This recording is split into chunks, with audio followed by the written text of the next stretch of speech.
Bom dia, meus queridos alunos, professor César Roberto, seu professor de História aqui do canal Educação. Tudo bem com vocês? Tudo na paz? Graças a Deus. Galera, é o seguinte, nesta segunda aula nós vamos dar sequência ao estudo sobre o processo da Revolução Russa. Na verdade, são revoluções russas, né? Nós já tínhamos dito isso na aula anterior e vamos agora detalhar. Primeiro tivemos a Revolução Menchevique, na sequência a Revolução Bolchevique. O que é isso, professor? Fica ligado que você vai aprender tudo isso nessa aula de hoje. Bom, na aula anterior, fazendo aqui uma breve recapitulação da aula anterior, nós tínhamos um quadro de insatisfação, satisfações, né? Seja dos camponeses, né, que não tinham terra, era no interior da Rússia, e eram mantidos em condições de praticamente feudais, né? Relações de servidão. Seja, no caso das cidades, operários que eram pessimamente remunerados, tá certo? Então a situação não estava legal. E em 1905, só para contextualizar e fazer uma rápida e breve recapitulação, em 1905, um grupo resolveu entregar um documento abaixo-assinado para o czar, o Alexandre II, e, no entanto, foram recebidos a bala. Um movimento pacífico, tranquilo, de boa, ninguém estava armado, mas enquanto isso, eles foram recebidos com muita violência, mais de 1.000 mortos, para vocês terem uma ideia. Isso em 1905, que ficou conhecido como Domingo Sangrento. Pois não é que neste mesmo ano, a Rússia resolve enfrentar o Japão.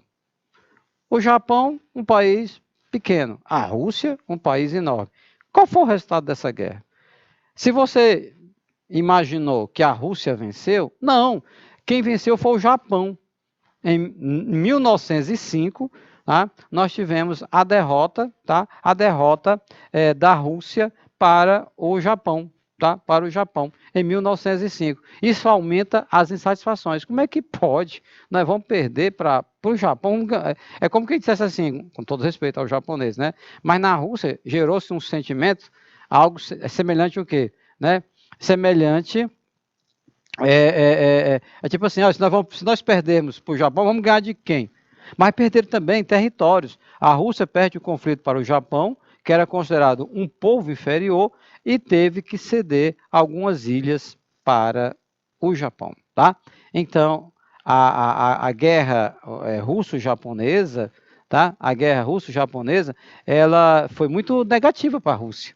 Né? Por quê? Porque a Rússia perde a guerra, né? E também perde territórios, tá legal? Isso vai repercutir negativamente para quem? Ora, para o czar, para o Nicolau II, ele quem está à frente do governo russo. Então, vamos recapitular? Povo com fome, povo insatisfeito, povo desempregado, salário baixo, e o próprio país perdendo território, tá bom? Perdendo territórios, como perdeu para o Japão. Quando a coisa está ruim, ainda pode piorar, né? Infelizmente. Foi o que aconteceu com a Rússia. Tinha perdido em 1905, na guerra para o Japão, quando em 1914 começa a Primeira Guerra Mundial. E ao invés da Rússia ficar quieta, né, na dela, não, resolveu entrar na Segunda Guerra Mundial, meus queridos. Resolveu entrar na Segunda Guerra Mundial, né? Perdão, na Primeira Guerra Mundial, em 1914, como membro da Tríplice Entente. Né? Junto com quem? Junto da Inglaterra e da França, contra o Império Alemão e o Império Austro-Húngaro. Olha só, olha Valéria, Daniela Coelho, veja bem, Anderson, observe essa imagem na sua tela. Vocês estão vendo aí um soldado a cavalo, né, com uma lança na mão. Ele está com uma máscara para proteger de gases venenosos que foram muito utilizados, né, na Primeira Guerra Mundial. E então, observe que cavalo, no início do século XX, olha, já tinha o quê? Já estava atuando os primeiros tanques de guerra. Metralhadoras foram utilizadas na Primeira Guerra Mundial. Então, meus queridos, um cavalo, né? O cavalo, ele era, digamos assim, inadequado, né? Para aquele conflito de grandes proporções, né? Muitos cavalos morreram, inclusive. Então, as consequências foram o quê? Foram a derrota, né, em várias batalhas que deixaram a Rússia enfraquecida e economicamente desorganizada, né? E economicamente desorganizado, tá bom? Então, veja vocês que o czar, ele estava insensível. O czar, ele não estava entendendo. Uns diziam que era isso, era uma questão de insensibilidade, mas outros diziam o seguinte, não, ele estava subestimando a capacidade do povo de reagir, né? E as pessoas começaram a exigirem, né, a retirada da Rússia da Primeira Guerra Mundial. O povo da Rússia está com fome, o povo da Rússia ou não morria de fome, ou morria de bala. Era uma situação trágica, era uma situação muito delicada, a situação da Rússia às vésperas, naquele momento da Primeira Guerra Mundial. Várias derrotas, várias batalhas. A situação da economia desandou, pronto, deringolou mesmo praticamente, tá? E aí, pessoal, em março de 1917, né, o movimento revolucionário ele foi deflagrado, né, com greves iniciando em São Petersburgo, que se espalharam por vários centros industriais. E os camponeses também entraram nesse movimento. Os camponeses também começaram a se envolver. Então, em março de 1917, aquela situação que nós falávamos na aula anterior, em que os operários estão insatisfeitos, não tinham liberdade de expressão, eles não tinham direitos, então eles começam a se rebelar. Então vão o quê? Vão cruzar os braços, né? Não vão trabalhar. É greve, isso em 1917. Ou seja, que na Europa não era mais novidade nenhuma, não. Na Europa, isso aí já era uma realidade já fazia muito tempo, né? Isso desde o século anterior, né? Do século XIX. Lembra a sequência? Revolução Industrial foi século XVIII. Essas primeiras manifestações, organizações de trabalhadores foi século XIX. E no século XX já tem um nível mais evoluído de relações entre os operários, né, os metalúrgicos, né, os operários da indústria, e, por outro lado, a classe patronal, né, os patrões, tá certo? Então, a situação estava tão cruel na Rússia, né, de 1917, tá, em que os patrões não querem negociar, eles não querem ceder, porque vocês sabem, numa relação entre patrões e empregados, o que acontece? O patrão interessa o quê? Interessa aumentar o lucro dele, natural, né, dos industriais, isso em qualquer lugar do mundo, né? Isso aí é uma coisa bastante clara de você entender. Por outro lado, o que os trabalhadores eles reivindicam? Eles reivindicam reajustes nos seus salários. Isso é algo também natural, é algo também que é possível, não é muito difícil você entender. Ocorre que duas grandezas aí são inversamente proporcionais. Se você reajusta o salário dos operários, você reduz o lucro dos industriais. Agora, se por outro lado, aumentando sempre o lucro dos patrões, né, isso vai reduzindo o salário dos trabalhadores. Tem que haver aí um meio termo, um equilíbrio, um entendimento. Quando a situação chega nessa aí que nós estamos vendo, na Rússia de 1917, o que aconteceu? Os patrões não cediam, não atendiam às reivindicações, então acabava os trabalhadores tendo que cruzar os braços. Então para tudo é greve. Foi o que aconteceu em 1917 aí na Rússia, tá certo? E o Nicolau II, o czar, vendo pressões de todo lado, ele não teve outra alternativa a não ser ele abdicar do trono. Em 1917, tá certo? Para acabar de completar mais ainda a situação do czar, olha o que aconteceu, né? Os militares, ou a maior parte dos militares, aderiram aos revolucionários, tá?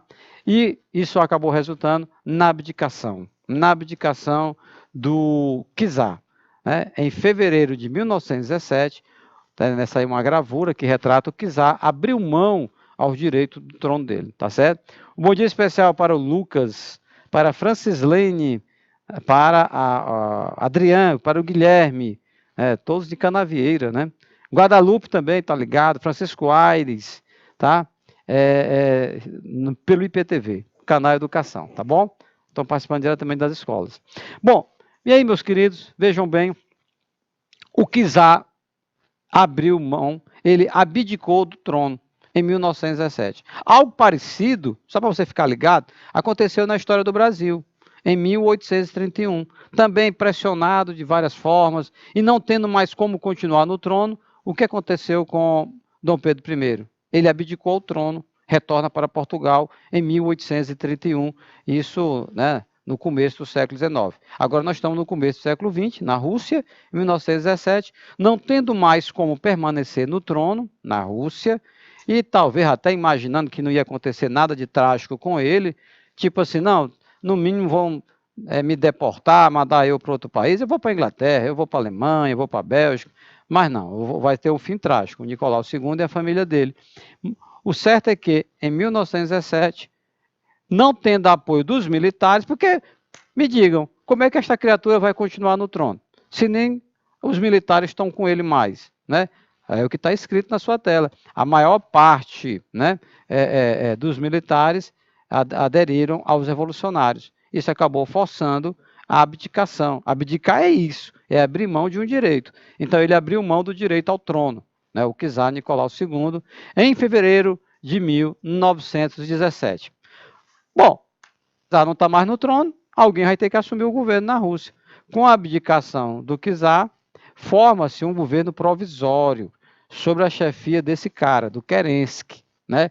O Kerensky, ele vai governar a Rússia, mas com muito conflito, viu, galera? Porque está envolvido numa disputa entre liberais e socialistas, o Kerensky, tá? Por quê? Porque os liberais desejando mudanças, digamos assim, lentas, sob controle, enquanto isso os socialistas querem mudanças mais rápidas, tá? Estão lembrados? Mencheviques e bolcheviques, que nós vimos na aula anterior. Então vamos entender que os mencheviques eram aqueles que defendiam uma mudança de forma pacífica, enquanto os bolcheviques eram na base da bala, da revolução, tá bom? Sofrendo pressão dos sovietes, o governo concedeu anistia aos prisioneiros e exilados políticos. Por quê? Porque na aula anterior, né, nós comentamos que aqueles oposicionistas, os que eram contra o czar, uma parte deles mandavam para a Sibéria, né, o norte da Rússia, e outros tinham que sair do país, tinham que sair da Rússia, porque senão eles poderiam ser mortos. O Kerensky, assumindo o poder, o que o Kerensky vai fazer? Né? O Kerensky, ele vai estar pressionado, por um lado, daqueles que querem mudanças mais lentas, e do outro lado, aqueles que querem mudanças mais bruscas, né? Mudanças mais bruscas. Obrigado. Porque o Kerensky, ele vai tentar agradar a essa galera toda. Porque o que essa turma toda, o que unia eles? Todos eram contra o czar, o Nicolau II, né? Queriam acabar com o governo autoritário do Nicolau II. No entanto, nós vamos ter os liberais, né, que não querem mudanças radicais, tá? E do outro lado os socialistas, que vão querer, sim, né, mudanças mais significativas, tá? E aí, uma dessas reivindicações dos socialistas era que o nosso amigo Kerensky assinasse aí um documento anistiando esses prisioneiros, né, políticos. É uma turma que não tinha matado ninguém, que não tinha roubado ninguém, mas que deveria retornar para casa, retornar para a Rússia. O czar não está mais no trono. O czar, ele abdicou do trono, né? Ele abdicou do trono, tá? E aí, veja você que o Kerensky não tem como ser contra isso, né? Ele não é o czar, ele não é Nicolau II, né? Então o Kerensky vai, não, pois tudo bem, tranquilo, manda essa galera voltar para casa, volta para a Rússia, né? Quem está fora do país. Nesse grupo aí vai estar quem? Vai estar o Trotsky, vai estar o Lenin, eles que vão puxar uma outra revolução na Rússia na sequência, tá bom? Porque por enquanto nós estamos aqui diante da revolução menchevique, né? Daquela primeira revolução menchevique. Voltando para casa, olha só quem está de volta Olha quem está de volta à Rússia, os bolcheviques, liderados por Lenin e Trotsky. Lenin e Trotsky. Olha eles aqui. Aqui o Lenin e aqui o Trotsky, tá? Aí estão aí usando uma roupa bem pesada, né? Olha a neve neles aí, a Rússia, baixas temperaturas, né? Não é à toa que este povo são apreciadores de uma vodkazinha, com certeza, para poder enfrentar um frio violento desse em baixas temperaturas, tá bom? Diferente aqui no nosso Piauí, do nosso Nordeste, né? O clima lá na Rússia, né? Bom, esses bolcheviques vão organizar um congresso onde defendiam lemas como paz, terra e pão e todo o poder ao soviético. Olha aí, rapaz, a capacidade de síntese, né, do Lenin foi muito interessante nesse slogan, nesse lema, né, do Congresso dos Bolcheviques, uma grande reunião. Aí, Guilherme, olha só, paz, terra e pão. Paz em relação a quê? Paz em relação a tirar a Rússia, né, da Primeira Guerra Mundial. Não estavam vendo sentido para aquilo, uma guerra dos outros, né? A Rússia devia ficar quieta, a Rússia cheia de problemas internos, de desemprego, de fome, de miséria, no campo e na cidade, e o czar teimou, né, em envolver a Rússia na Primeira Guerra. O Kerensky não mudou nada, cara. Ó, não está mais no trono o czar. Quem tá no trono, não é nem trono, quem está à frente do governo agora é o nosso amigo Kerensky. Mas o Kerensky, ele não se movimenta para retirar a Rússia da guerra. Então, paz, Rússia sai da guerra. Tem que sair da guerra. Terra, reforma agrária, dividir a terra. E pão, comida para o povo, né? Então, o povo que está muito insatisfeito se viu contemplado, vamos dizer assim, nessas reivindicações dos bolcheviques, tá? Como também, na sequência, todo o poder aos sovietes, né? Todo o poder aos sovietes, tá? Porque o que eram os sovietes? Né? Se cai na sua prova, né? Vê se você lembra. Os sovietes eram grupos, eram associações, né? Que eram organizações que debatiam os problemas da Rússia, que tinham participação efetiva. O que é que os bolcheviques estão defendendo? Né? Que esses sovietes sejam considerados, né? Que o debate que eles fizerem sejam respeitados, tá bom? Não fosse só coisa só para constar, como era na época lá do czar, tá bom? Então, veja, que a Rússia está passando por uma efervescência, né? E esse movimento, pessoal, ele vai repercutir, né? Ele vai repercutir em todo um impacto no mundo, porque o mundo fica observando. Da Inglaterra se observa. O que está acontecendo na Rússia? Né? O povo está insatisfeito, o czar já abdicou. Espera aí. A Rússia era parceira da Inglaterra, né? Pelo menos dos industriais ingleses. Não é? Era parceira dos industriais franceses. Então, algo estava acontecendo. Algo estava acontecendo na Rússia. Né? E aí, meus queridos, a oposição bolchevique se fortaleceu nos sovietes. É exatamente nesses instrumentos de organização, que eram os sovietes, que os bolcheviques vão se fortalecer. Olha essa gravura, você está vendo aí o Lenin, né? O Lenin conduzindo o povo, conduzindo as massas, né? Então veja que o czar não está mais no trono. Veja que o Kerensky não está atendendo, né, na velocidade que o povo desejava, as mudanças, né, necessárias. Então, o Lenin, o Trotsky, o Stalin, essas lideranças bolcheviques, eles vão passar a querer conduzir os destinos da Rússia, tá bom? Aí você diz assim, professor, vem cá, o que é que isto vai repercutir na Europa, aqui no Brasil? Muito, meu povo. Olha, para vocês terem uma ideia, de imediato, cria a possibilidade de que seja reproduzida em outros países algo semelhante ao que aconteceu na Rússia. E o que foi que aconteceu na Rússia? Os trabalhadores vão assumir o poder, trabalhador do campo e da cidade. É uma revolução socialista que está acontecendo ali. Aqui no Brasil, a primeira greve foi exatamente em 1917. Então você vai ficar sem entender direito quando você estiver estudando História do Brasil. Primeira grande greve que aconteceu no Brasil foi exatamente em 1917. Tá legal? Um ano o ano que foi deflagrada a Revolução na Rússia. Em 1922, no Brasil, foi criado o Partido Comunista Brasileiro.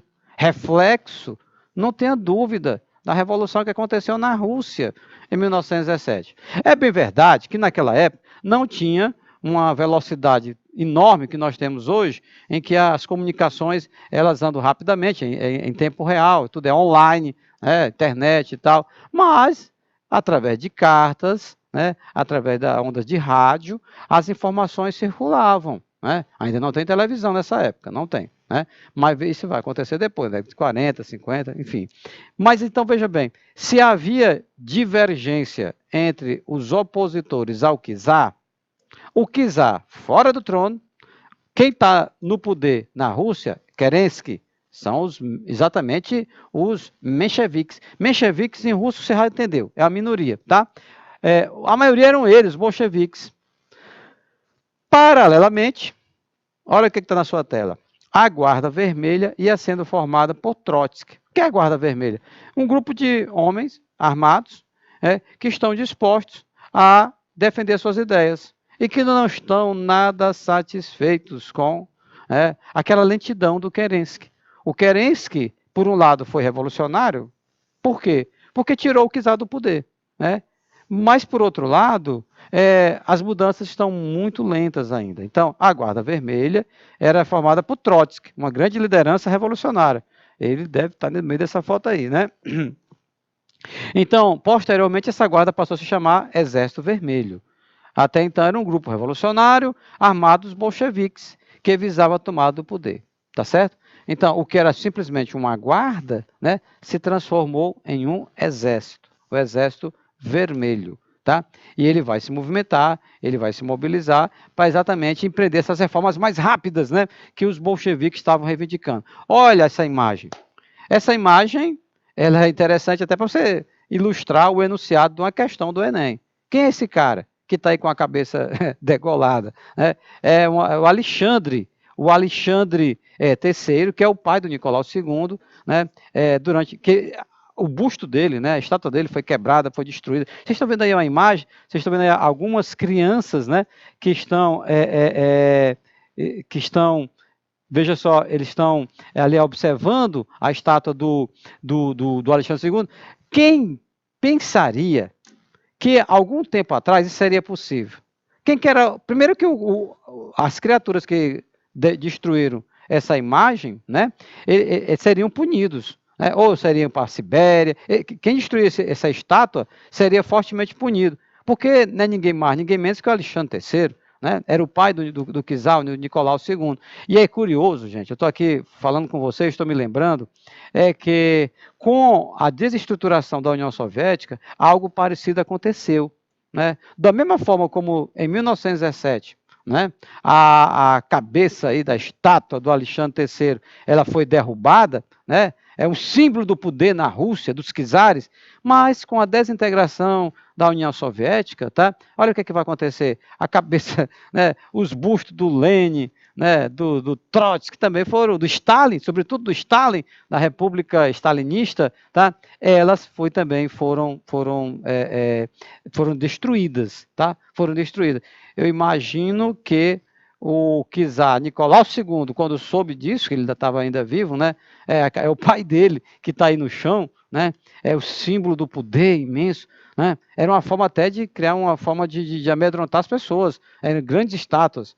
Hoje em dia, isso aí numa república presidencialista, democrática, tudo isso é inconcebível. Seria o quê? Seria o personalismo, seria o culto à imagem. Mas isso aconteceu na Rússia, No dia 25 de outubro de 1917, operários e camponeses, sob a liderança de Lenin, tomaram o poder. Ou seja, agora nós estamos diante da segunda Revolução Russa.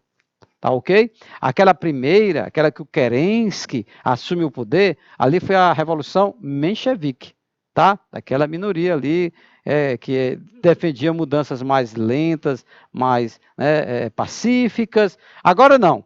No dia 25 de outubro de 1917, operários e camponeses, sob a liderança do Lenin, tomaram o poder na Rússia. E agora é a Revolução Bolchevique. Então, eu digo isso, viu, galera? quando alguém perguntar, Guilherme, para você, fale sobre a Revolução Russa. É interessante, Guilherme, que você diga o seguinte, aí depende, qual é a Revolução Russa que você quer que eu fale, né? Sobre a Revolução Menchevique ou Bolchevique? Isso é interessante, né? O seu professor de história pode fazer isso, até para lhe pegar, para saber se você está atento ou não, né? Se você aprendeu ou não essa matéria. Nós não temos, no singular, uma Revolução Russa, não. Tivemos uma sequência de revoluções, tá? Essa de outubro de 1917 é a Revolução Bolchevique. Olha os operários, olha os camponeses, eles estão assumindo o poder. E aí, professor César, o que é que esses caras fazem quando eles chegam ao poder? Eles vão fazer aquilo que o Kerensky não fez. Por exemplo, os bolcheviques distribuíram as terras entre os camponeses, tá? Fizeram o quê? Uma reforma agrária. Vocês estão lembrados do slogan, né, do movimento bolchevique? Paz, terra e pão. Paz, retirar a Rússia da Primeira Guerra, e é isso que foi feito, tá? Terra, e é isso que os bolcheviques estão fazendo agora, uma reforma agrária. Não foram os mencheviques que distribuíram as terras para os camponeses, tá bom? Foram exatamente os bolcheviques, tá legal? E também estatizaram os bancos. Vocês sabem qual é a diferença, né, entre privatizar e estatizar? Banco, estradas de ferro, as ferrovias, as indústrias que passaram sob o controle dos operários. Então, veja bem, observe a diferença entre privatizar e estatizar. Tá, se você não sabe o que significa isso, né? Aprenda. Privatizar é o quê? É você pegar uma empresa que é do governo, que é estatal, e você vai privatizá-la, vai passar a ter donos, capital privado. O contrário, pegar empresas que têm proprietários, empresas privadas, e deixar de ser empresas privadas é estatizar. Foi o que aconteceu na Rússia, né, com a Revolução Bolchevique. Aqueles bancos estrangeiros, ou então bancos mesmo que tinham donos que eram russos, eles foram estatizados, tá? Eles passaram para o controle do governo, né? Tá certo? Como também as ferrovias. Você lembra que na aula anterior nós falamos o quê? Nós falamos que essas ferrovias elas foram construídas com um capital internacional, com o capital da Inglaterra, com o capital da França, com a grana que veio da Alemanha. Então, eles tinham donos, não pertenciam aos russos, não. Tá? Lógico que na época do czar ele permitia tudo isso, deviam pagar com certeza alguns impostos para o czar. Ocorre que, não tendo mais regime czarista, não são mais os mencheviques que estão no poder, agora são os bolcheviques. Então, essas empresas, elas foram estatizadas. Elas deixaram de ter dono, tá certo? Deixaram de ser empresas privadas, particulares, e passaram para o controle.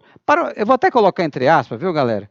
Eu vou colocar controle dos operários, entre aspas, porque esse controle não era bem assim, não, dos operários, não. Lógico que tudo isso era intermediado, né, pelo Estado soviético, né, pelo Estado russo, pelo governo russo.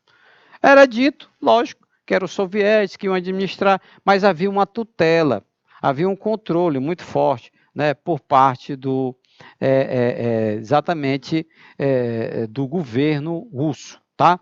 Não ficava assim 100% sob o controle dos operários, não, né? Havia também uma tutela, né, por parte do governo. Mas fique ligado nessas mudanças que estão acontecendo na Rússia no início do século XX. Qual foi o primeiro ato importante? O primeiro ato importante do novo governo foi exatamente tirar a Rússia da guerra. Rapaz, a Rússia estava só morrendo gente, né? Cavalo. Enquanto outros exércitos usavam tanque de guerra, usavam metralhadoras, a Rússia utilizava ainda cavalos no seu exército. Né? Então, nos poupe, né? Cavalo, né? Não tinha como enfrentar balas, né? Não tinha como, era impossível. Então, uma insatisfação muito grande, o povo não via sentido naquela guerra. Era a guerra dos outros, não era a guerra dos russos, né? Não envolvia diretamente os interesses deles. Então, um dos primeiros atos do governo bolchevique, né, foi exatamente em fevereiro de 1918 assinar um documento, o Tratado de Brest-Litovsk, né, com as potências centrais, em que a Rússia resolve sair da guerra. Não, vamos sair, nós temos problemas internos para resolver, fique aí com a guerra de vocês, nós vamos cair fora. E aí vocês estão vendo nessa imagem, vocês estão vendo aqui, né, o Trotsky, que está aqui representado, tá? No momento que é celebrado, ele representando, né, a Rússia, no momento que é celebrado o Tratado de Brest-Litovsk, né? Então, esse Tratado de Brest-Litovsk, ele celebra a saída da Rússia na Primeira Guerra Mundial, tá bom? A Inglaterra não gosta muito, né? A França pior, porque agora vão ter que enfrentar, sem os russos, vão ter que enfrentar o Império Alemão, o Império Austro-Húngaro, né? Mas também a Rússia não estava tendo grandes ganhos, muito pelo contrário, estava tendo grandes perdas. A sociedade russa aplaudiu. Beleza, bacana, já estava passando da hora, né, de nós sairmos desta guerra, desta Primeira Guerra Mundial. Quando você estiver estudando Segunda Guerra Mundial, fica ligado. Aí a situação é totalmente diferente. Nós não vamos ter na Segunda Guerra Mundial uma Rússia fragilizada militarmente, como essa Rússia que você está vendo bem aí da Primeira Guerra Mundial, não. Já na Segunda Guerra Mundial, aquele conflito que começou em 1939 e vai até 1945, meu amigo, aí a União Soviética é uma potência militar, tá? Que derrotou o Hitler, tá? O Hitler, no enfrentamento com o exército soviético, perdeu, tá certo? A Rússia, melhor dizendo, a União Soviética, né, na Segunda Guerra Mundial, teve uma participação destacadíssima, lutando ao lado de quem? Lutando ao lado, né, dos militares ingleses e também norte-americanos. Depois, quando termina a Segunda Guerra Mundial, que nós vamos ter a Guerra Fria, a disputa entre os Estados Unidos e a União Soviética. Mas isso é depois da Segunda Guerra. Na Primeira Guerra, potência, lutaram ombro a ombro, lado a lado, né? União Soviética, Estados Unidos e Inglaterra. Contra quem? A Alemanha nazista e a Itália fascista. Tá legal? Então tá aí, Tratado de Brest-Litovsk, a Rússia sai da Segunda Guerra Mundial. E aí, reinou a paz? Conversa, coisa nenhuma. A guerra agora é entre russos, russo contra russos. Como assim, professor? A guerra civil na Rússia. Então, os 4 primeiros anos do governo bolchevique foram marcados por uma guerra civil que abalou profundamente o país. De um lado, o Exército Branco, apoiado por quem? Apoiado pela Inglaterra, apoiado pela França, as nações conservadoras, que não queriam que a Rússia avançasse, se consolidasse enquanto um governo socialista, gente. Veja bem, essas nações são capitalistas. O Marx, né, o velho Karl Marx, o autor do Socialismo Científico, que escreveu o Manifesto do Partido Comunista, juntamente com Engels, né?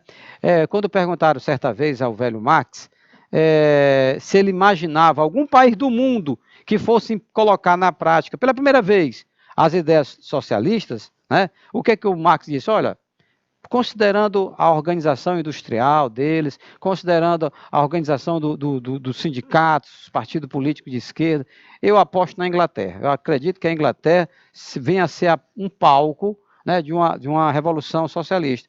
Que nada, o Marx morreu e não viu, não soube que a primeira vez, né, que a primeira nação que foi cenário de uma revolução socialista foi exatamente a Rússia, um país agrário, um país semi-feudal, um país muito atrasado, tá bom? E ainda vai ter essa guerra civil, a guerra civil entre o Exército Vermelho contra o Exército Branco. De um lado, o Exército, né, bolchevique, e de outro lado, né, perdão, o Exército bolchevique não, o Exército Vermelho, e do outro lado, o Exército Branco, tá bom? Ok? Vamos lá, pessoal, alguma dúvida? Algum esclarecimento, alguma pergunta, tá certo? Se você não estiver entendendo, pessoal que está pelo IPTV, Canavieira, Francisco Aires, de Picos, de Floriano, de Parnaíba, o Piauí todo está acompanhando pelo IPTV. As aulas do canal Educação não ocorrem somente na plataforma, né, do YouTube, né? Elas também acontecem através do IPTV, todo um equipamento que são colocados nas escolas, tá certo? E que tem monitores que acompanham as aulas, tá bom? Veja bem, o Exército Vermelho foi criado por Trotsky, derrotou o Exército Branco, formado por nobres e burgueses. Aí, meu querido Lucas, Francislene, Arthur, Guilherme, estou acompanhando pelo IPTV. Olha só, esse exército branco, formado por nobreza, né, por burgueses, não tinham aquela garra, né, que tinha o Exército Vermelho. E resultou em quê? Resultou na derrota do Exército Branco, tá certo? E na vitória do Exército Vermelho, que garante o quê? A participação dos bolcheviques. Porque essa galera do Exército Branco, uma parte queria algo semelhante ao retorno do czar, né? Do czar. Nicolau II, coloca essa criatura logo no trono de novo, porque estava mais tranquilo, trabalhador não falava em aumento de salário, camponês não falava em querer terra para ele, né? E por outro lado tinha também a galera dos mencheviques, né? Os mencheviques que não eram a favor de mudanças bruscas, de mudanças radicais, tá? Na realidade da Rússia. O Exército Vermelho, ele vence o confronto. Uma guerra civil, russo contra russos, tá bom? E olha essa imagem, essa aqui é uma imagem, né, uma fotografia que foi colorizada, né, a princípio preto e branco, do czar Nicolau II, a sua esposa e os seus filhos, 4 moças e esse garotinho. Para evitar qualquer tentativa de restauração monárquica, olha aí, Rian Gabriel, olha o que aconteceu, né, o czar Nicolau II e sua família foram assassinados, né, sem nenhum tipo de julgamento em julho de 1918. Havia um temor, né, da parte dos bolcheviques que esses movimentos que eram simpáticos ao czar, eles se fortalecessem e acabassem pressionando para o retorno ao trono do czar Nicolau II. E aí terminou de uma forma muito trágica, né, Anderson, né, Rian Gabriel, terminou na execução. E olha só o que está escrito na sua tela: sem qualquer tipo de julgamento. Né? Eles não tiveram nem a oportunidade de se defender, eles foram executados. De uma forma trágica, né? De uma forma bastante cruel. Não aconteceu com o czar, Nicolau II, e com a família dele, o que aconteceu, por exemplo, com o Dom Pedro II, né? Que também era rei, que nem ele. Mas quando houve a proclamação da República, eu estou aqui fazendo um paralelo, né? Porque é interessante fazer esses paralelos entre história geral, história do Brasil, né? Fica até mais fácil para você entender e aprender. Em novembro de 1889, com a proclamação da República aqui no Brasil, o fim da monarquia, Dom Pedro II não foi morto. A sua esposa, a imperatriz, né, Teresa Cristina, não foi morta. A princesa Isabel, a filha deles, né, do rei Dom Pedro II, também não foi morta. Eles foram banidos do Brasil, deram aí 48 horas para que eles entrassem no navio e fossem para a Europa. A vida deles foram preservadas. Dom Pedro II foi para a França, né, lá onde ele vai até falecer, em Paris, tá bom? Ele não volta para Portugal, que era a terra do pai dele, né, de Dom Pedro I, tá certo? Então, a família do czar foi executada, ele também, né, como aconteceu com, por exemplo, na França, com a Revolução Francesa, com Luís XVI, né? O rei foi guilhotinado, como também os seus familiares. Para restaurar a confiança, né, no governo, tá certo? Foi criada a NEP, a nova política econômica, que permitia a entrada de capital estrangeiro. Olha só, gente, essa nova política econômica, que permite a entrada de capital estrangeiro e o funcionamento de empresas particulares, é interessante, por quê? Porque nós estamos diante de um governo socialista, mas que, diante das dificuldades, né, diante dos problemas que eles estavam enfrentando, eles resolveram fazer o que o Lenin chegou a dizer, que era dar um passo atrás, agora, para dar 2 passos à frente depois. Ou seja, permitir a existência de empresas particulares, empresas privadas, né, e não somente empresas ligadas ao Estado, né, ao Estado soviético, tá bom? Como também a entrada de capital estrangeiro, algo que no primeiro momento não foi nada bem visto, tá legal? Foi algo que foi assim muito condenado, tá bom? Então, eis a nova política econômica que ficou conhecida como NEP, tá?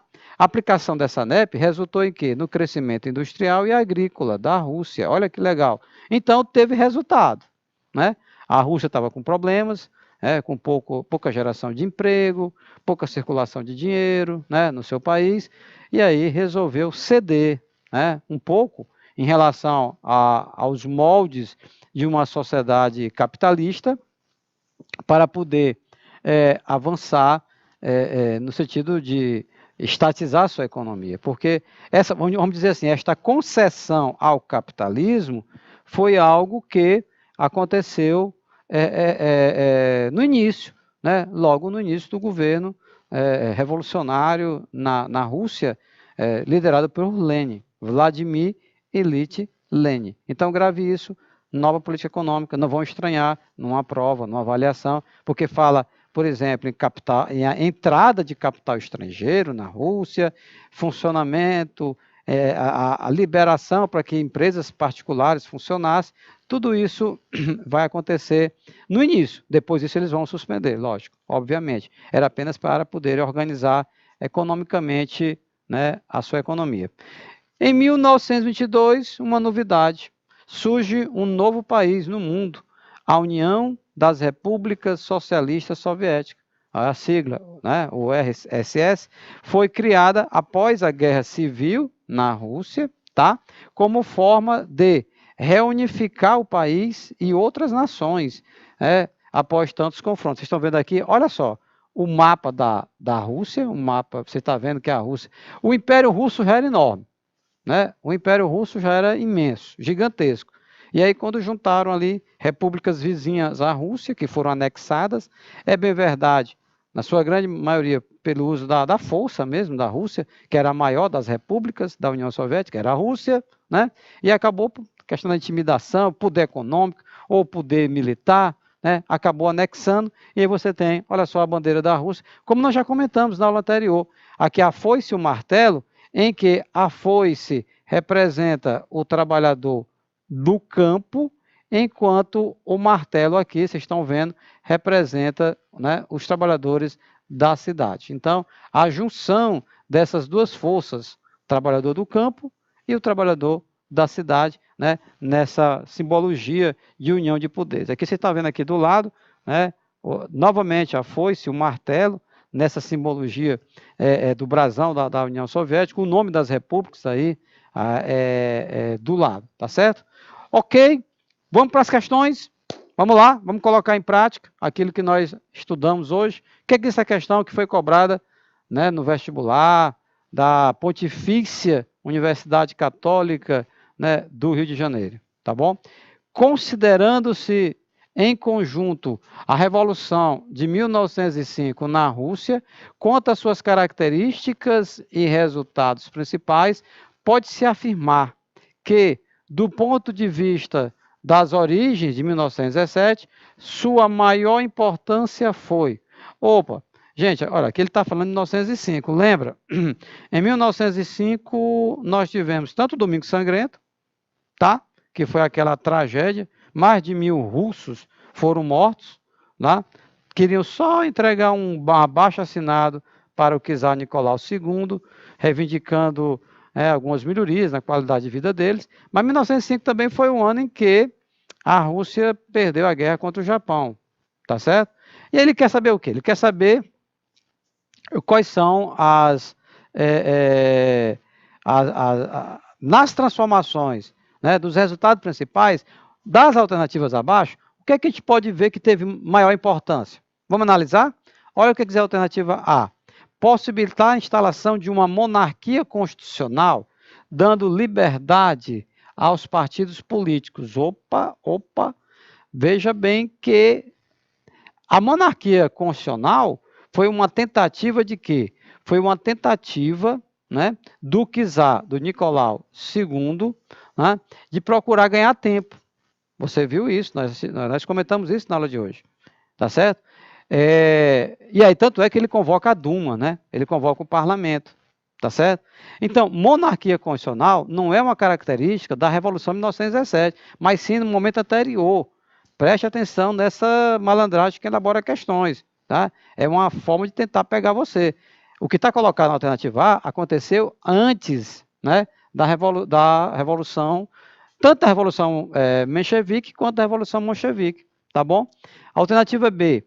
conceder autonomia às várias nacionalidades do Império Russo, além de revelar o acerto dos populistas. Meus queridos, acabamos de ver que em 22 foi criado o quê? A União das Repúblicas Socialistas Soviéticas, né? Então veja que fizeram foi juntar, fizeram foi agregar. Então não é a questão de autonomia, né? Vamos grifar autonomia, essa palavra está eliminando a alternativa B. Muito pelo contrário, vão ter autonomia quando desintegra, quando desarticula, tá? Na alternativa C, permitir a eleição da Duma e completar a abolição da servidão, beneficiando milhões de camponeses. Olha, eleição da Duma, que é o parlamento, foi antes, né? Foi antes da Revolução, 1917, tá certo? E a abolição da servidão é algo que vai acontecer na Revolução Menchevique, né? Mas então, mas ele colocou Duma, então coloca uma informação que é de antes, tá? Olha a alternativa D. Tá? Olha só a alternativa D. Parabéns aí para o Guilherme, para o Lucas, para o Arthur, Francis Lene, né, aqui pelo IPTV, estamos acompanhando, que marcaram aí a alternativa D, suscitar, ou seja, possibilitar, oportunizar o aparecimento dos sovietes. O que eram os sovietes? Aqueles grupos, aquelas organizações que debatiam os problemas, né, que tomavam decisões, que garantiam a materialização de direitos. É exatamente os sovietes. Demonstrar o peso decisivo do problema agrário, sim, eles demonstraram que era um grande problema, cara. Você tem o quê? Você tem uma multidão, né, sem terra, e você tem o quê? E você tem exatamente uma minoria que detém a grande quantidade de terras, tá legal? Então, observe que havia uma desigualdade muito grande em relação à posse da terra, tá? E revelar também a fraqueza da burguesia. Então, essa é a alternativa correta. A burguesia não tinha força na Rússia, ao contrário, por exemplo, da burguesia na Inglaterra, né, que liderou a Revolução Puritana, a Revolução Gloriosa, ou então da burguesia na França, que liderou a Revolução Francesa. No caso da burguesia na Rússia, ela era uma burguesia bastante limitada, tá bom? Vamos lá. Podemos passar para a próxima questão? Não, peraí. Espere. O que é que tem de errado na alternativa E? Abrir caminho ao desenvolvimento capitalista, assim como a reforma agrária, pela eliminação dos partidos revolucionários. Opa, eliminação não. Então, essa informação, ela está errada. Não elimina, né? Aliás, gente, veja bem, dessa história de partido, depois vai ficar mesmo só um partido da União Soviética, Partido Comunista da União Soviética, tá bem? Partido Comunista da União Soviética. Na sequência, temos ainda tempo para respondermos mais uma questão, essa da Universidade Federal de Minas Gerais. Vamos analisar o enunciado da questão. Com relação ao processo revolucionário russo, que já delimita, né, que culminou com a tomada do poder pelos bolcheviques em 1917, pode-se afirmar que, veja bem, quando você estiver estudando uma questão sobre a Revolução Russa, procure identificar se o enunciado trata sobre a Revolução Menchevique, aquela liderada pelo Kerensky, ou então sobre a Revolução Bolchevique, liderada pelo Lenin, né, Vladimir Ilyich Lenin, por Trotsky, por Stalin e outros. Tá legal? Preste atenção a isso. Com certeza você vai fazer como treineiro, né, o Enem, é que você está cursando o primeiro ano, tá? A primeira série do ensino médio. Vai ter logo que pegando o traquejo da prova, né? Aquele clima que é bastante específico, né? Do Enem. A questão do tempo, você tem que saber administrar bem o tempo, tá bom? Lembrando que você não vai ter muito tempo por cada questão não, viu? Separando aí 20 minutos a 30 minutos para você preencher o gabarito, e você tem que preencher o gabarito com muita calma, né, com muita cautela, porque não adianta nada, meu irmão, você responder corretamente no caderno de questões e quando for passar para o gabarito, você fazer tudo errado, porque aí o que você vai ser avaliado, né, é pelo gabarito, não é pelo seu caderninho de questões não, tá certo? Então, muita calma nessa hora. Então, quando você vai ver o tempo, você vai ter o quê? Considerando os 20 minutos, os 20 a 30 minutos do gabarito, você vai ter 1 minuto e meio, 2 minutos no máximo por questão. Então, é um tempo muito limitado. Você vai ter que saber muito bem gerenciar seu tempinho, né? Porque senão não vai dar certo, cara. Vai ficar questões em branco. Você não vai dar conta, né? Então, tá fazendo o primeiro ano, primeira série, ensino médio, se inscreve no Enem, já vai poder você ficar adaptado a toda essa estrutura de tempo. Vamos para a questão. Então, ele quer saber o quê? Opa, Revolução Bolchevique. Então, se é Revolução Bolchevique, né? Veja você, não é aquela primeira revolução, né? Não é aquela primeira revolução, tá? Já é a segunda revolução. A primeira foi a primeira foi a menchevique, a segunda foi a bolchevique, tá bom? Vejam bem, o que está escrito na alternativa A? Na fase denominada comunismo de guerra, uma das primeiras medidas tomadas por Lenin foi a nacionalização dos bancos e das principais indústrias. Pronto, de imediato você já está vendo aí, né, qual é a alternativa correta. O que tem de errado na B? Vamos analisar. O governo provisório dado por Kerensky, aqui é o Kerensky, Revolução Menchevique, a primeira. Então, logo assumiu o poder, retirou a Rússia da guerra através do Tratado de Brest-Litovsk. Está errado. Só está certo aqui o nome do tratado, porque o nome do tratado, tá, de fato, foi Brest-Litovsk. Esse tratado que retira, que celebra a saída da Rússia da Primeira Guerra Mundial. Agora, o Kerensky não fez isso. Quem fez isso foi exatamente os bolcheviques, é por isso que está errado. Vamos analisar a alternativa C. O lema paz, terra e pão, adotado por Stalin. Opa, para bem aqui, porque quem adota esse lema é o Lenin, Vladimir Ilyich Lenin, não foi o Trotsky, tá legal? Não foi o Stalin, perdão. Agora, a sequência está correta, né?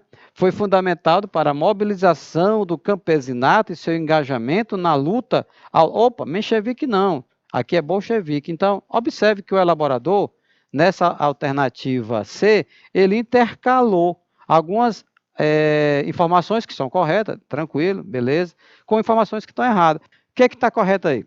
O lema paz, terra e pão foi fundamental para a mobilização do campesinato. Não só do campesinato, do operariado urbano também. Paz era retirar a Rússia da Primeira Guerra, terra era reforma agrária e pão, distribuição de alimentos para o povo. Agora, Stalin está errado, porque o correto aqui é exatamente Lenin, ou então Trotsky, né? E está errado também Menchevique, porque o correto é bolchevique. O que tem de errado na alternativa D? Na guerra civil entre brancos, o exército branco e o exército vermelho, os brancos receberam auxílio de mercenários de toda a Europa, recrutados por países capitalistas. Não, meu pessoal. Até que receberam dinheiro, receberam grana, arma, munição. Agora, mercenários, não. Quem são os mercenários? Mercenários, né, são aquelas pessoas que lutam por dinheiro, né? Que não tem nenhuma afinidade por aquela questão de uma causa ideológica, religiosa, não, tá bom? Então, não houve essa questão de envolvimento de mercenários. Na alternativa na fase da nova política econômica, houve vamos grifar NEP, nova política econômica, houve estatização definitiva de todas as indústrias, bem como a proibição da entrada de técnico estrangeiro. Olha, aqui tem uma palavra que eu chamo a sua atenção, tá? Que você tem que ler com muito cuidado. Essa forma definitiva. Porque definitiva, o nome radiz. Definitivo. Acabou, né? Não tem outras possibilidades. Então, nessa matéria nossa, história, ciências humanas, de maneira geral, história, filosofia, sociologia, tá certo? Geografia, raríssimas vezes nós podemos, tá? Concordar com alguma alternativa que usa essas palavras assim como forma definitiva, sempre, todos, a maioria. Vocês estão entendendo? Por que isso? Porque, meus queridos, nós estamos falando exatamente, né, de uma análise, área de humanas, que ela não é uma ciência exata. Ciência exata é que, sempre a soma do quadrado dos catetos será igual ao quadrado da hipotenusa. Teorema de Pitágoras. É na sua cidade, é em Londres, é em Moscou, é em qualquer lugar do mundo. É uma ciência exata, né? Aí você pode dizer, não, aí, beleza, bacaninha sempre, né? Agora, você vai dizer, sempre que trabalhadores recebem um salário inferior ao que eles têm expectativa, isto resulta numa greve. Nem sempre. E algumas vezes não.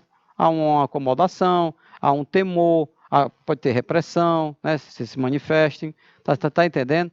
Então, voltando aqui para a questão, só para a gente concluir, então veja que estatização definitiva. O que é estatização definitiva de todas as indústrias com a ANEP? Não, nós acabamos de comentar que a nova política econômica, que foi implementada por Lênin, foi uma espécie de concessão ao capitalismo. O Lênin recuou em relação a algumas medidas que são naturais do mundo capitalista, como, por exemplo, a possibilidade de ter empresas particulares, com donos, e não pertencente ao governo, tá certo? Então, isso era uma concessão ao capitalismo. É algo que, a rigor, né, nos moldes socialistas, era algo que não era tolerado. Como também, olha só o que está escrito aqui, proibição da entrada de técnico estrangeiro. Mas se eles estavam precisando de técnicos estrangeiros, se não tinha técnicos na Rússia, naquele momento, né, para ajudar no desenvolvimento do país, é lógico que ele não vai criar dificuldades, criar obstáculos à entrada desses técnicos estrangeiros no seu país, na nova política econômica. Por isso, meus queridos, que está colocado na alternativa A, né, na fase denominada comunismo de guerra, uma das primeiras medidas tomadas por Lênin foi exatamente a nacionalização dos bancos das principais indústrias. Nacionalizar, meus queridos, quer dizer estatizar. É pegar bancos, empresas, terras que tinham donos, né, eram particulares, e passou a propriedade de tudo isso para o governo. Isso nós chamamos estatizar. O contrário, pegar um banco que é estatal, que pertence ao governo, levar ele para um leilão, né, é privatizar o banco. Tá legal? Ok? Então nós vamos encerrando por aqui nossa aula hoje sobre as revoluções russas, revoluções bolcheviques e revolução menchevique e os impactos que tiveram, né, no mundo inteiro. Tá legal? Um forte abraço e até a próxima aula.